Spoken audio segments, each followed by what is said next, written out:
V vasi je nekaj več kot 20 poseljenih hiš, druge pa zdaj že samevajo.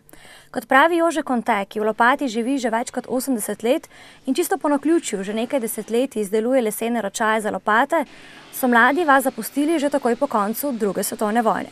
Tudi zato, ker je vas pogorela skoraj do tal. V 38 leta živelo v naš vas 220 prebivalcev.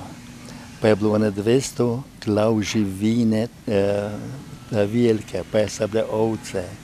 Zdaj nas je pa še 73, pa samo še 4 družine imajo štale, da se živalijo, pečajo. Ne.